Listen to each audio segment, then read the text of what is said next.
Sometime last year, a colleague of mine who also has a child posted a picture on Facebook. It was a photograph of part of a page from a magazine capturing the whole of a very short article simply entitled Crushes. It was written by someone named Diane Stark, who apparently has a daughter in middle school. Before I read you the article, though, I should remind you of the Bible passage that it references, namely 1 Corinthians 13, 4 through 6, the same verses that the Reverend Christopher Bush Winston used as his text when he was our guest preacher at the beginning of this month. It's the famous passage attributed to the Apostle Paul that begins, "Love is patient, love is kind, love is not envious or boastful." Got it? Here then is the article shown in that picture on Facebook. When my daughter had a crush on a boy, I asked her to place his name in 1 Corinthians 13, 4 through 6. She did. Sean is patient and kind. Sean does not envy or boast. Sean is not arrogant or rude. Sean does not insist on his own way. Sean is not irritable or resentful. Sean does not rejoice at wrongdoing, but rejoices with the truth. She frowned. I saw him pick on another boy in the hallway. I guess he wasn't very kind. She began to rethink her interest in him. This verse has not only given my daughter greater discernment about others, but it has also helped her to reflect on her own behavior. I asked my daughter to substitute her own name into that passage. Then I explained that when we become more like Jesus, we become the right type of person for someone else to like. And that's the conclusion of the article. Now, far be it from me to pass judgment on somebody's choice of role model for themselves and their children. If anything, as a Unitarian Universalist minister, I quite support somebody's choice of the human Jesus as one of a number of possible moral guides for their own behavior. But in terms of placing someone's name into Paul's famous meditation on love as a way to test them and judge them, well, that's a big problem. And since I have a pragmatic streak a mile wide, I simply couldn't restrain myself. So I commented on the picture saying this about the article: nobody I know, myself included, would pass that test. Is it reasonable to use such an ideal of love to set a standard for even our own behavior? Even Paul wasn't suggesting that in this passage. In 1 Corinthians 12, he was talking about how everyone has different gifts, and in being part of a community, we're like the different parts of the body that must work together. At the beginning of chapter 13, Paul talks about the need for love to be a part of everything we do, or nothing we do has value. Then comes the passage in question, and the rest of chapter 13 talks about how everything else, including ourselves, is imperfect compared to love. Even faith and hope are less perfect than love. So nowhere in these two chapters does Paul say that anyone should try to be just like love. In today's parlance, that would be setting ourselves up for failure. And in case you're wondering, Paul uses chapter 14 to address a particular problem they were apparently having in Corinth at the time, and his segue consists only of the chapter's first 5 words: follow the way of love. Rather than trying to live up to an impossibly perfect ideal, the recommendation that we follow the way of love is, of course, rather more doable. Actually, the whole of Paul's first letter to the Corinthians is a response to problems that the early church community was experiencing in Corinth. This was apparently what Paul did. He arrived in a town. He preached a sermon on what he understood this new religion about Jesus to be. And if he wasn't sent packing, or worse, then he gathered together some people who seemed interested and gave them the basics for starting their own community. Then he'd move on to another town to begin again, staying in touch through a network of supporters and helpers and writing back letters filled with his advice. Much of the time, that advice concerned community, how to be in community, how to share leadership and responsibility, how to lift up everyone and not just oneself, how to include people who might otherwise get left out, how to work together in spite of our differences. Paul very rarely articulated much in the way of theology, but he did a whole lot of ecclesiology, namely talking about the ways that the churches he started should function as communities. So it's no wonder that Paul's letters, and 1 Corinthians in particular, are still popular today, and popular in ways beyond the use of his meditation on love at weddings. Because guess what? Anytime you get a group of people together and have them try to form an actual community, then you inevitably run into the same problems. And that's not to say that people are bad. It's just to say that people are people.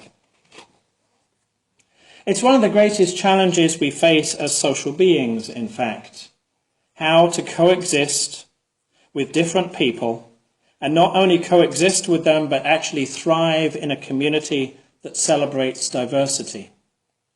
And I think it's one of the greatest gifts that Unitarian Universalism can offer our world, that we work on this intentionally, not simply as a necessary but otherwise peripheral issue in support of some other goal, but that we take seriously as a core value that difference and diversity are worth embracing and celebrating. That's not to say that we have it all figured out. Far from it. But we are at least trying to figure it out, and by doing so, we help bring the world along too. So how do we do it? Well, certainly not by demanding that we be perfect. Rather, there is, for instance, Paul's 5 words of advice at the beginning of 1 Corinthians 14. Follow the way of love. We know what love would have us do, without requiring perfection of us. But there's more to this than a mere suggestion, given that Paul had just insisted that the only thing that gives value to anything we do is love. Or you can put this in more practical terms, as articulated in the poem by Stephen Levine that was our reading this morning. If prayer would do it, or reading great books, or having lofty conversations, or meditation, or even fighting, if, in short, anything other than love could do it, then we'd already have done it. Love is the hardest way, but it's also the only way. One of the phrases that's emerged in recent years to describe Unitarian Universalism, to describe what it is that Unitarian Universalists try to do, is loving the hell out of the world. That's a great play on words, loving the hell out of the world. For one thing, it harkens back to classical universalism, the declaration that God is all-loving, so there is no hell. And it speaks to our social program, that nobody should have to experience hell on earth during their lifetime. But it also explains how we try to make that happen, by loving with abundant abandon, by being filled with love until we are flung out into the world, by reaching out with love to heal, to soothe, to comfort, to feed the hungry and warm the cold. Now, before we're flung out into the world this morning, perhaps we can make this even more practical. So I'd like to lead you in an exercise now. Our ushers are going to pass around some papers, just like this. Please take one as well as a pen if you need it. And take a look at the page that says at the top, to whom would you give the following? Don't write anything on it just yet, though. Once everyone has their paper, I'll explain who the people named on it are. So you'll see that you have 6 possible gifts to give to 4 people. a different gift for each. The gifts are self-explanatory: a rocking chair, a doll, a book on computers, tickets to the ballet, a new pair of pants, and a basketball.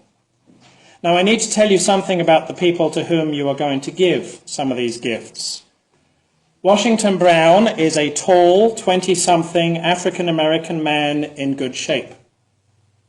Martha Hudson is an elderly white woman. Tom Duncan is a young man with glasses. He looks like he might have some Asian ancestry. Sarah Hargrove is maybe 11 and has long, curly blonde hair. What I want you to do now is, pretty quickly and without spending a whole lot of time thinking about it, pick which of these possible gifts you would give to each of these people, and then write down under their names the gifts that you chose for them. Okay, so what gift did you all choose for Washington Brown? Just call out what you picked for him.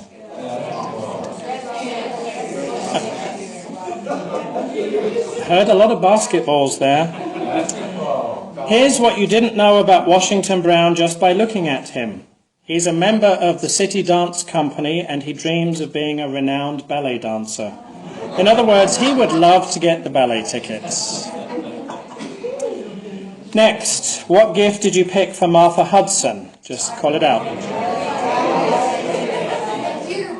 Heard rocking chair there quite a bit. Well, here's what you might not know about Martha Hudson. She maintains an active life in her golden years, enjoying new experiences and traveling a lot. She recently bought a new computer so she can stay in touch with her grandchildren. So the book on computers is exactly what she needs right now. You're beginning to figure this out. So what did you give Tom Duncan? Okay, either the basketball or the book on computers. Well, it turns out that Tom Duncan's hobby is woodworking and restoring antique wooden furniture. The rocking chair, especially if it's old or needs refinishing, would bring him many hours of joy. And last but not least, Sarah Hargrove. What gift are you all giving her?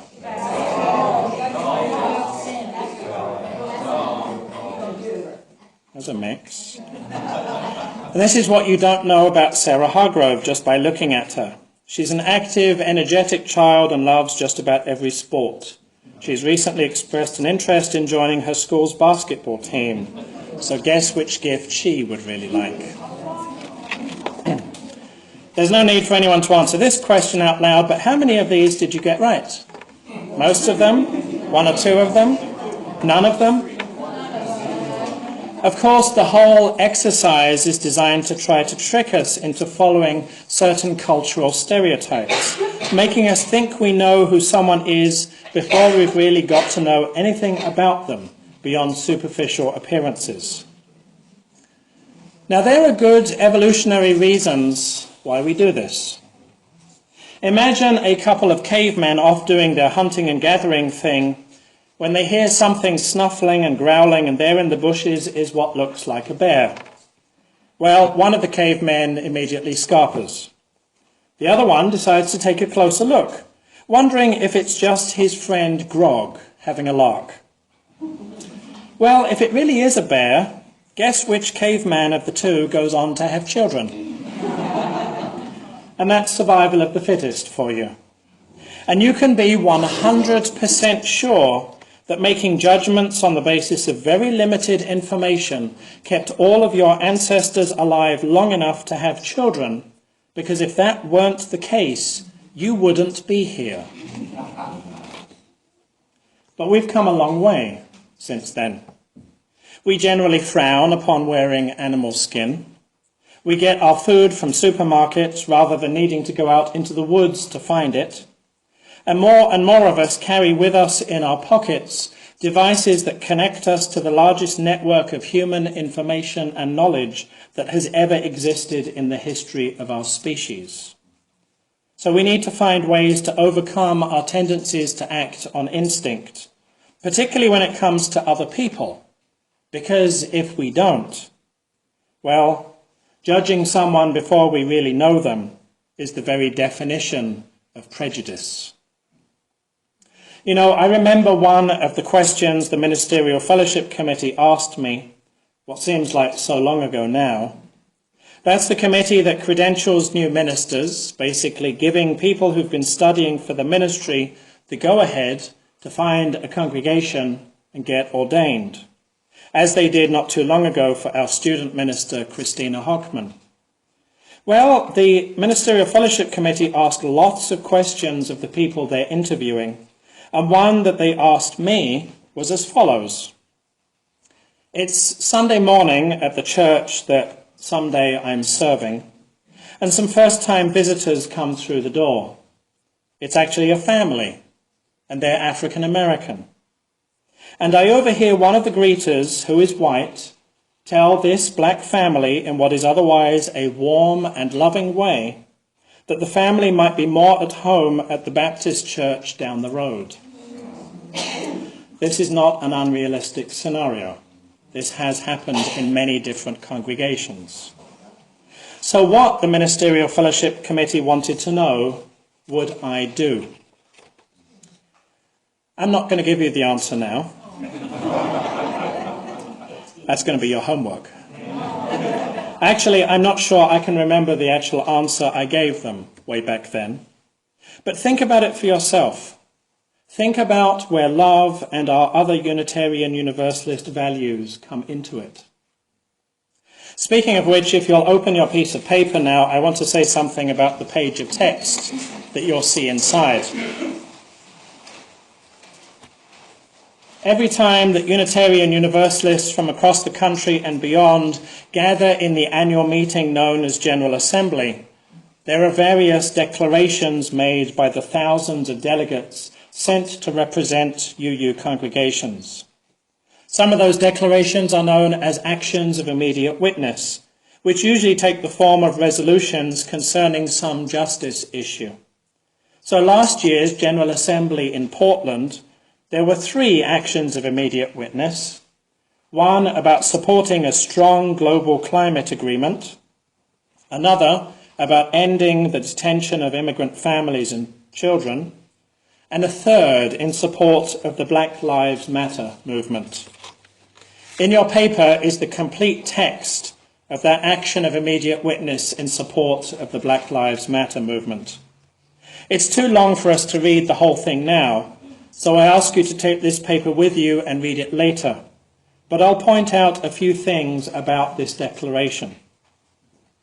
It begins with those whereases at the top, by referencing our principles, specifically the 2nd and 6th principles, both of which lift up justice. And just to make it really clear, the 3rd whereas notes that allowing injustice to go unchallenged violates our principles. Then it names the specific injustice of racism, particularly against African American women and men who are disproportionately targeted, imprisoned and killed by law enforcement, by our legal system, even by our school system. For most of us who are white, this is something that we've just started learning more about during the last couple of years.